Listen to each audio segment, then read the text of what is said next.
How would you like to be in the middle of a Texas storm, a horrific storm, and then, oh, by the way, your electric bill, $17,000. Oh, my gosh. Oh, my God. Well, we told you about this last week. Yes, and you did. I bet you we're the only radio talk show host, or radio talk show, radio talk show in Tampa, Florida, to talk about the Texas power situation, which we tried to cover for you last week. Or at least the first one. And we told you, Pat, we told you something was coming, and what we heard, we were looking at the pricing, which was skyrocketing by about 30 times the price on Friday for a megawatt hour of power. By Sunday evening, it was 30 times what it was on Friday. And it was up on Friday. But that was getting ready for the polar vortex.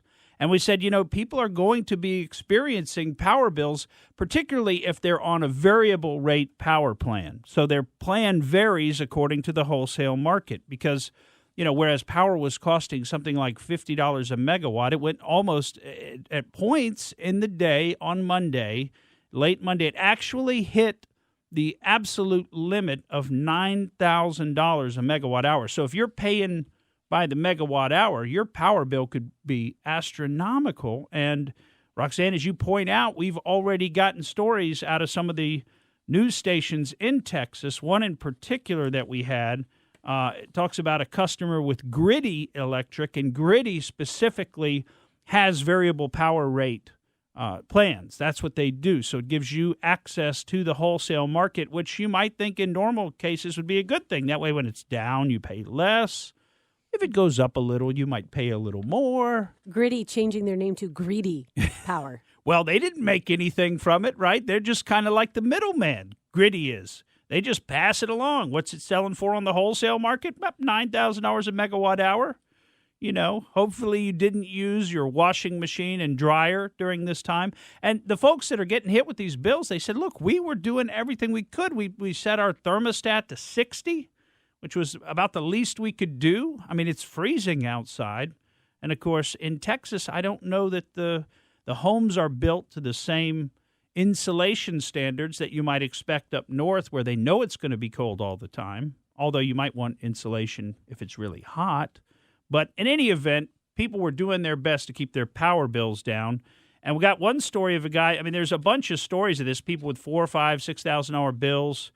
This guy in particular that's written up in a Fox 4 News article out of Texas named Ty Williams, who lives in Arlington, Texas. He got a $17,000 electric bill for his 3 meters. He had 3 separate meters over 5 days of use. Was he the one that had an automatic deduction? I know I read about one customer. Maybe it wasn't him. It's not in this article, but okay. But what do you mean with that automatic deduction? So automatic payment. So just boom, takes it right out of your account. Wow, like a debit card. Yes. Just bam, it's gone. Because that's how my electric is. I don't have it set up that way, but I couldn't do it through my credit card, for instance. But if I wanted to set it up automatically through my checking account, I could. I don't think I'd want to do that. No. The only other people that are making more money, though, are plumbers. Well, plumbers. I was going to say, I hope this guy bought some Bitcoin a few months ago, because now he might be able to pay off his power bill if he had done that. But, it's interesting because it says that he actually tried to switch providers, and basically none of the other power providers were looking to take on new customers, knowing that this peak in the wholesale power market was coming. So, in other words, would you want to sign somebody up on a fixed rate plan knowing you're going to have to pay $9,000 a megawatt hour on the wholesale market, and they're going to pay you, the equivalent of $50 or $100 a megawatt? No, you wouldn't want to do that. That doesn't make good business sense. That's a good way to go bankrupt. So he was saying he was actually trying to switch providers and couldn't get it done, couldn't find anybody who would take him on from Griddy at the last minute. But very sad story for folks in Texas. And now we read that AccuWeather has estimated that the damage and economic loss just from this one winter storm, the polar vortex, tops $45 billion. $45 billion from this one storm that lasted 1 week. The entire 2020 hurricane season, you know how much they estimate that cost? By the way, that was one of the most active seasons on record. They estimate that cost $60 to $65 billion. So barely a little bit more than one Texas snowstorm.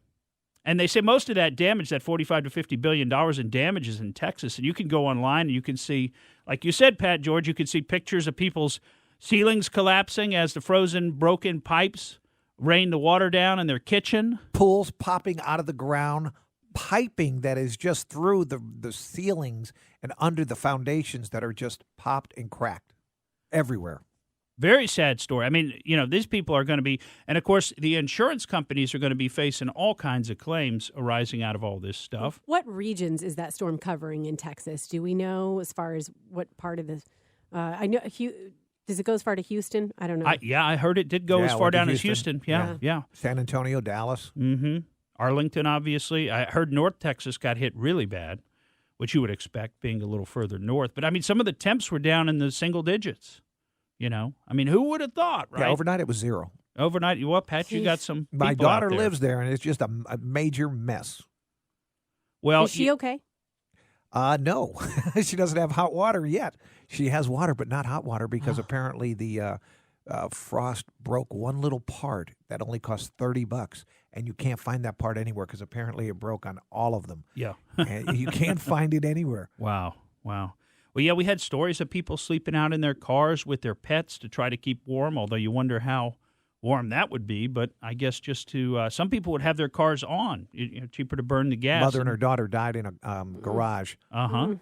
Left it on. Carbon monoxide poisoning. Yeah. And a energy analyst group called Cason Strategy actually has analyzed this situation because, we were trying to figure this out last week, and I had looked a lot of different places trying to understand what is going to cause this. I don't understand what causes power to spike by 30 times the price in 3 days. How can that happen? And it's basically just a supply and demand situation. But this Cason Strategy has analyzed it, and they said in case there was any doubt whatsoever why the Texas grid collapsed, the data is clear on it. Wind power failed. So those wind turbines, which were not properly winterized, they weren't ready for a freezing storm, those actually failed and then didn't generate the power that the grid in Texas, which interestingly enough, Texas is on its own power grid. We've got basically the eastern half of the U.S. is on one power grid. The western half of the U.S. is on another power grid, and little old Texas all by itself has its own power grid. Now, these three grids interconnect, but these are the three separate grid systems in our country. So Texas has its own power grid, and this Cason Strategy said ice storms knocked out nearly half of the wind power generating capacity of Texas on Sunday as a massive deep freeze across the state locked up wind turbine generators, creating an electricity generation crisis. Now, they said natural gas was able to make up for this for a little while, but ultimately there wasn't enough of that in the pipeline, and everything else started collapsing. Texas's grid apparently could not buy enough power from its neighbors, and that's when they instituted what they called rolling blackouts, which you expect a rolling blackout means it rolls on and it rolls off. You have an hour, maybe 2 hours down power, but people were reporting 8, 9, 10, 12 days without power. Yeah, my daughter told me the rolling meant that if it was the hospital and the police department and essential places were on your part of the grid, your house never went dark. But across the street, it was dark for 3 days. Yeah, right. So, by the way, I meant 8, 9, 10 hours and then several days when I said that. But, yes, people were out power, and what a terrible situation. Ultimately, billions of dollars in damage. So, thank goodness we live in Florida. That polar vortex barely touched us. I mean, what did it get to about 60? So, hey, Florida's looking better and better every day. don't worry, we have hurricane season. Well, I'll take the hurricanes over the polar vortex, I think. At least you can see the the hurricanes coming, and that's why I like hurricanes better than tornadoes. You can see the hurricanes coming. You get plenty of warning. You can go out and get you some ice and some beer and some rum and get ready for it. Thank you for listening to the Morgan Streetman Show. We hope you enjoyed what you heard, and if you did, please click like and subscribe to help us out. And remember that we recommend that you exercise your brain at least once a week.